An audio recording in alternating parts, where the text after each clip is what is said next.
अब फार्मर को अपना रेट बेहतर करने के लिए अपनी इस्तदा बढ़ानी पड़ेगी। डायरैक्टर खुराक ਨੂੰ ਸਮਝਾਇਆ कि अगर की ढोटी 14 रुपए की भी रखी जाए तो गंदम का रेट जोड़ा वो 3150 रुपए बनता है सरकारी गंदम का रेट। अगर हम एक्सपोर्ट प्रोडक्ट्स करते हैं तकरीबन $350 के करीब हम ज़र मुबादला वापस ला सकते हैं। अस्सलाम नाज़रीन, मैं हूं रिजवान आसिफ और आप देख रहे हैं एक्सप्रेस न्यूज़। पंजाब जो है वो सबसे ज़्यादा गंदम पैदा करने वाला सूबा है। तकरीबन मुल्क में मजमूई गंदम पैदावार का 70 से 72% जो है वो सिर्फ पंजाब में पैदा होता है। इसीलिए पंजाब को पाकिस्तान की फूड बास्केट कहा जाता है। लेकिन गुज़िश्ता 2 सालों से पंजाब के अंदर गंदम के हवाले से ऐसी पॉलिसियाँ और ऐसे इक़दाम जो हैं वो किए गए हैं जिसकी वजह से ना सिर्फ किसान जो है वो आज माशी इस्तेहसाल और बदतरीन बहरान का शिकार है, बल्कि गंदम की सबसे बड़ी ख़रीदार और सबसे ज़्यादा इस्तेमाल करने वाली जो इंडस्ट्री है फ्लोर मिल इंडस्ट्री, वो भी मुश्किलात का शिकार है।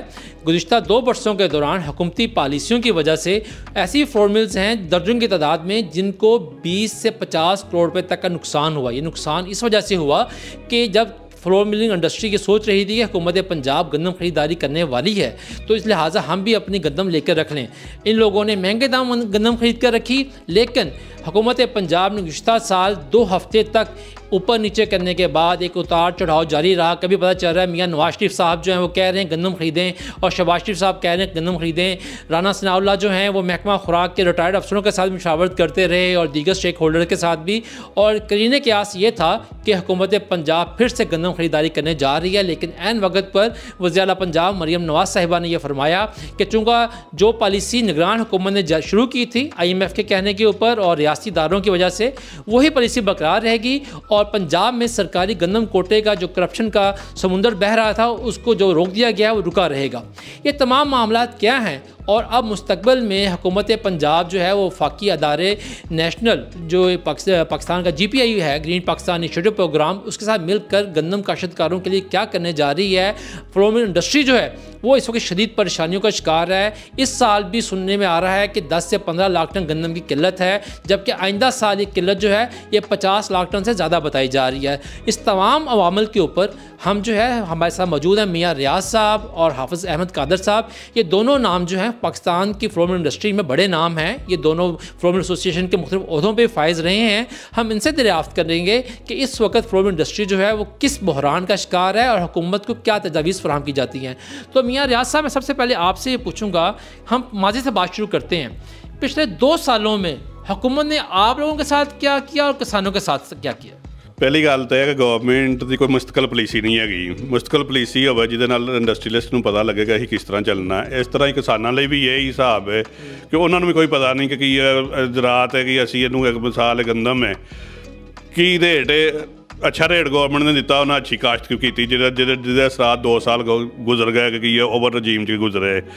पिछले साल जिस वेले किसान कनक लगान ते आया तो कि उस वेले कि पहले जिस तरह तुसीं कहा कि बारदाना लै रही गवर्नमेंट परचेज करेगी, गवर्नमेंट ने 3900 रुपए की अमदादी कीमत रखी, 3900 रुपए की खरीदारी की, 4700 रुपए मिलों ने उन्होंने सेल की। मिलों वाले ने लाई, मिलों वाले जिसले नवीं गंदम आई मिलों वाले ने सोचा कि 3900 रुपए गवर्नमेंट का रेट है। जिसले 3300 तो गंदम आई मिलों वाले ने सोचा कि फिजिबल रेट है कि ये स्टॉक कर लीए। मिलों वाले ने 3400 रुपए स्टॉक कर ली। जिसले मिलों वाले ने 3400 स्टॉक कर ली, गवर्नमेंट के नाल नगोशिएशन होंदी रही।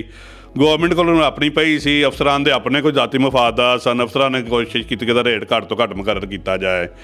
2-4 दफ़ा मीटिंगां भी होईयां, उहदे विच की सैकटरी खुराक नूं डायरैक्टर खुराक नूं समझाया कि अगर कि ढोटी 14 रुपए की भी रखी जाए तो गंदम का रेट जोड़ा वो 3150 रुपए बनता। सरकारी गंदम का रेट 3150 रुपए बनता है। इसलिए तुसीं गंदम का रेट 3150 रुपए मुकर्रर करो ताकि जोड़े वज़ीर आला का मिशन है कि ढोटी 14 रुपए की रहनी चाहिए, रोटी भी 14 रुपए रह जाएगी। ठीक, बिल्कुल आपने सवाल बात की है। यही सवाल हाफिज़ साहब आपसे है कि पहले हम जाहिर बात है शुरू बुनियाद से करेंगे, खराबी कहाँ से हुई?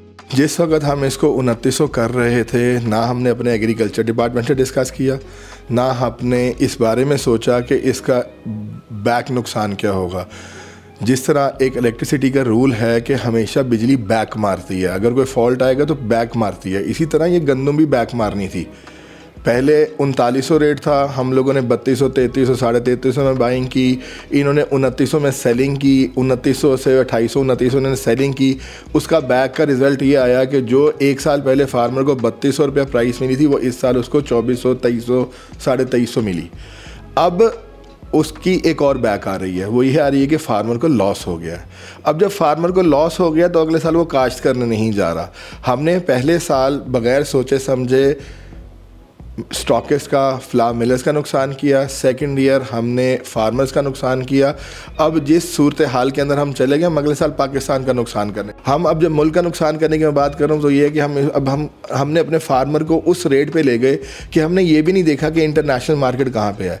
इंटरनेशनल मार्केट आज भी 3200 से लेके 3400 के दरमियान में है, वो भी कराची में। अगर हमने वो गंदम लाहौर लेकर आनी तो हमें आगे 400 से 450 मन किराया पड़ेगा। हमने ये कैलकुलेट ही नहीं किया कि हमें 3900 भी गलत था, लेकिन हमें इसको 3200, 3300 तक फिजिबल रखना चाहिए था, ताकि फार्मर को भी एक मार्जिन मिले, वो अपनी ज़रूरियाती ज़िंदगी, अपने अखराजात गुजारे और हम इंपोर्ट के ऊपर मत जाएं। हमने गलती की है और अल्लाह ना करे हमें उसका अगले साल खमियाजा भुगतना पड़े, क्योंकि 5 से 6 मिलियन टन इंपोर्ट बहुत बड़ी इंपोर्ट है और ये मुल्क का नुकसान है। EWR फार्मर के लिए बहुत इंपॉर्टेंट है। इसलिए इम्पॉर्टेंट है कि पहले गवर्नमेंट गंदम ख़रीद लेती थी और फार्मर को एक अच्छा रेट मिल जाता था।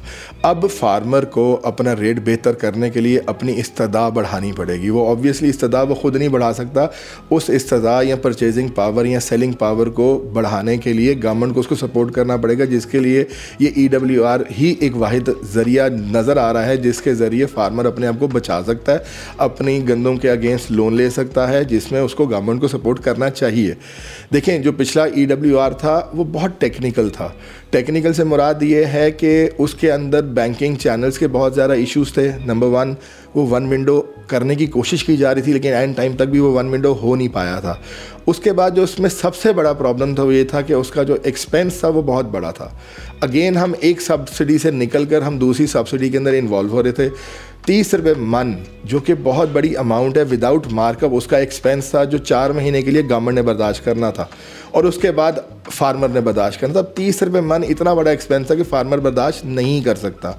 और इसकी बेहतरी के लिए सबसे इम्पॉर्टेंट ये है कि इसका एक्सपेंस मिनिमम से मिनिमम किया जाए, ताकि अगेन गवर्नमेंट को सब्सिडी इस मद में ना देनी पड़े, वो इतना मिनिमम हो कि अवाम, फार्मर उसको बर्दाश्त कर सके। फॉर एग्ज़ाम्पल, गवर्नमेंट के पास गोदाम है तकरीबन 20 लाख टन के, उस गोदाम का कोई एक्सपेंस नहीं है सिवाय उसकी मुरम्मत के। उसके बाद गवर्नमेंट के पास सिर्फ उसको फिमिगेशन करने का एक्सपेंस है, या थोड़ी सी सैलरीज देनी पड़ेंगी उसका एक्सपेंस है, या मजदूरी लेबर बर्दाश्त करने की पड़ेगी उसका एक्सपेंस है। ये 30 रुपये मन नहीं हो सकता। हाँ, उस प्राइवेट सेक्टर को गोदाम किराए पे लेने थे, उस गोदाम के किराए का एक एक्सपेंस था जो कि जेन्युइन एक एक्सपेंस था। ऐसे पाकिस्तानी ਹੁੰਦੇ ਸੀ ਨਾਲ ਸਾਡੇ ਤੇ ਕੁਛ ਨਹੀਂ, ਜ਼ਰਾਈ ਮੁਲਕ ਹੈ, ਅਸੀਂ ਤਾਂ ਨਹੀਂ ਚਾਹੁੰਦੇ ਕਿ ਇੰਪੋਰਟ ਹੋਵੇ। 2 ਸਾਲ ਕਿਸਾਨ ਨੇ ਜੋ ਉਹਨੂੰ ਪ੍ਰਾਈਜ਼ ਕੀਮਤ ਮਿਲੀ, ਉਹਨੇ ਬੜਾ ਅੱਛਾ ਰਿਜ਼ਲਟ ਦਿੱਤਾ ਕਿ ਵਾਫਰ ਗੰਦਮ ਹੋਈ। ਐਤਕੀ ਤਾਂ ਕਿਸਾਨ ਵਿਚਾਰਾ ਕੀ ਰੁਲ ਗਿਆ। ਅਗਲੇ ਸਾਲ ਅਗਰ ਗਵਰਨਮੈਂਟ ਉਹਨੂੰ ਤਰਜੀਹ ਦੇਣਾ ਚਾਹੁੰਦੀ, ਉਹਨੂੰ ਖਾਦਾਂ ਦੇ ਦੇਵੇ, ਉਹਨੂੰ ਦੇਵੇ ਰੇਟ 'ਚ ਦੇਵੇ, ਬਲਕਿ ਕੀ ਥੋੜਾ ਜਿਹਾ ਰੇਟ ਨੂੰ, ਜਿਸ ਤਰ੍ਹਾਂ ਕਹੋ ਕਿ ਰੋਟੀ ਦਾ ਰੇਟ 14 ਰੁਪਏ ਆ, ਮੈਂ ਸਮਝਣਾ ਕਿ ਅਗਰ ਇਹਨੂੰ 15 ਰੁਪਏ ਕਰ ਲਿੱਤਾ ਜਾਵੇ ਔਰ ਗੰਦਮ ਦੇ ਰੇਟ ਨੂੰ 3300 ਰੁਪਏ ਦੇ ਉੱਤੇ ਜਾਣ ਦਿੱਤਾ ਜਾਵੇ, ਉਹ ਮਾਰਕੀਟ 'ਚ ਗੱਲਾਂ ਆਉਣ ਲੱਗ ਪਣਗੀਆਂ ਕਿ ਅਗਲੇ ਸਾਲ ਕੀ 2800, 2900, 2700 ਦਾ ਰੇਟ ਨੀਚੇ ਨਹੀਂ ਜਾਏਗਾ। ਸਾਰੀ ਗੱਲ ਗੰਦਮ 3300 ਰੁਪਏ ਦੀ ਹੈਗੀ ਹੈ, तो ला महला किसान की तरजीह ਦੇ ਵਿੱਚ ਇਹ चीज़ आएगी कि मैं ज़्यादा गंदम काश्त करा। लोग ये कह रहे हैं कि गंदम तेज़ हो गई है। मैं इस चीज़ को इसलिए एक्सेप्ट नहीं करता कि जिस वक्त मई में हमने गंदम की ख़रीदारी अप्रैल मई में शुरू की थी, उस वक्त गंदम का रेट 2400, 2450, 2500 था। हाँ, उसके बाद ये तकरीबन 15-20 दिन, 1 महीना पहले ओवर सेलिंग की वजह से ये रेट 2300, 2350 तक आ गया था। आज मार्केट वापस 2500 चली गई है। मैं समझता हूँ ये मार्केट नीचे नहीं गई थी या ऊपर नहीं गई थी, ये अपनी जगह अभी जो पहले दिन से उसने स्टार्ट लिया था वहाँ पे वापस आई है। ऑब्वियसली जिन्होंने भी स्टॉक किया हुआ है, उनकी एक कैरिंग कॉस्ट है, उनके गोदाम की कॉस्ट है, उनके मार्कअप कॉस्ट हैं, वो हर महीने तकरीबन 40 से 50 रुपये मन की इसकी एक कॉस्ट है। वो कॉस्ट तो हर महीने के साथ साथ बढ़नी है, और जब वो बढ़नी है तो इसकी कीमत बढ़नी है। जितनी भी सीजनल अशिया होती हैं उसकी रनिंग कॉस्ट होती है स्टॉक करने की। अगर गवर्नमेंट भी इसको स्टॉक करती तो बैंक के पैसों से करती थी, बैंक की भी उनकी भी एक रनिंग कॉस्ट होती थी जो वो बर्दाश्त करते थे और बाद में सब्सिडी की शक्ल में देते। प्राइवेट सेक्टर तो सब्सिडी नहीं दे सकता।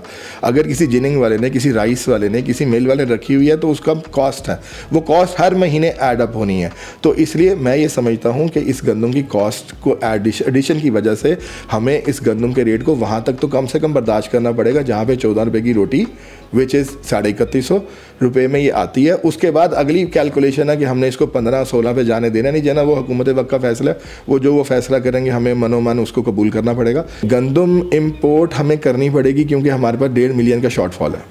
उस 1.5 मिलियन के इस साल वो 1.5 मिलियन हमें शॉर्टफॉल पूरा करना पड़ेगा, और वो इंपोर्ट के अलावा हमारे पास कोई तरीक़ेकार नहीं है कि हम उसको ख़त्म कर सकें, क्योंकि गंदम का हल सिर्फ गंदम है। इस साल हमारी जो प्रोडक्शन है वो तकरीबन 28.6 समथिंग है। अब प्रॉब्लम ये है वो जो 5 मिलियन गवर्नमेंट के पास पड़ी है वो डालने के बावजूद हमारे जो स्टॉक्स हैं वो कैरी फॉरवर्ड हैं, तो हमारे पास फिर भी शॉर्टफॉल 1.5 मिलियन का तकरीबन है। अगर वो स्टॉक्स ना होते तो उसके बाद हमारे पास 6 मिलियन का हमें 6 मिलियन का प्रॉब्लम आ जाना था। वो स्टॉक्स ऐड अप होने के बाद ये प्रॉब्लम है। इस वक्त गंदम का रेट $260-65 है। अगर हम एक्सपोर्ट प्रोडक्ट्स करते हैं तकरीबन $350 के करीब हम ज़र मुबादला वापस ला सकते हैं। दैट मीन्स कि हम तकरीबन $70-80 एक्स्ट्रा लाने को तैयार बैठे हुए हैं, लेकिन उसके बावजूद हमें इजाज़त नहीं दी जाती। दुनिया के अंदर सबसे बड़ा जो प्रोडक्ट्स का एक्सपोर्टर है वो टर्की है, और टर्की हर साल इम्पोर्ट करके एक्सपोर्ट करता है। इंडिया बजाते खुद इंडिया इम्पोर्ट करके एक्सपोर्ट करता है। उसने एक पॉलिसी बनाई हुई है कि 10 से 15 लाख टन की उनको इजाज़त है कि वो इंपोर्ट करके एक्सपोर्ट करें अगर उनके मुल्क में गंदम का शॉर्टफॉल है। हम बारहा कह चुके हैं इसकी परमिशन हुई भी, लेकिन किन अनासर की वजह से, किन वजूहात की वजह से वो बंद हो गई हमें नहीं पता।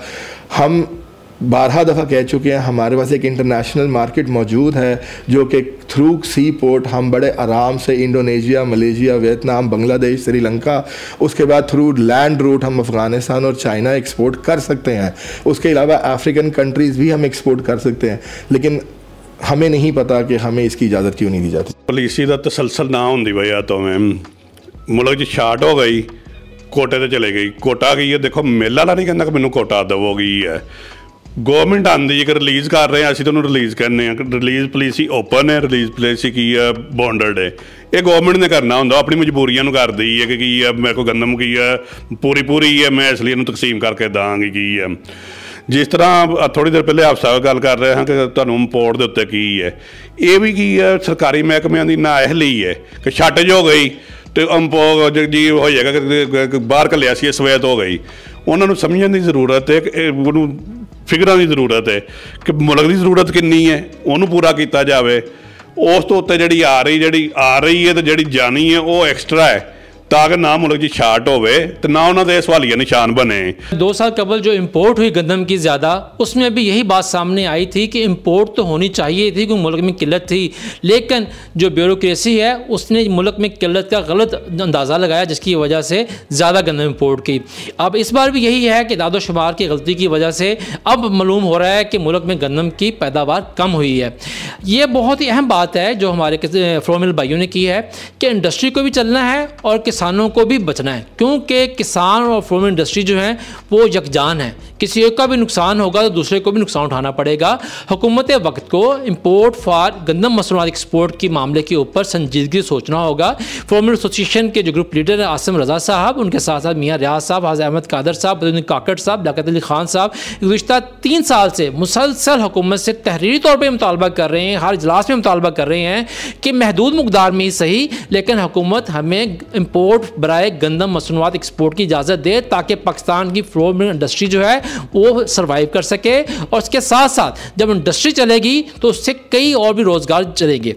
किसान भरावां वास्ते एक खुशी की गल है कि किसानों को हमेशा फ्लो मिलना के उत्ते उसी तरह शिकवा रहा जिस तरह किसानों शुगर मिलना है कि साड़ा साथ नहीं देंगे, लेकिन ये पहली बारी है कि किसानों के वास्ते सब तो वड्डी आवाज़ जी है खुद फ्लो मिल इंडस्ट्री बन रही है, क्योंकि उन्होंने पता है किसान ने अगर कनक ना बीजी तो फ्लो मिलिंग इंडस्ट्री जी है वह फिर अल्लाह ही हाफिज़ है।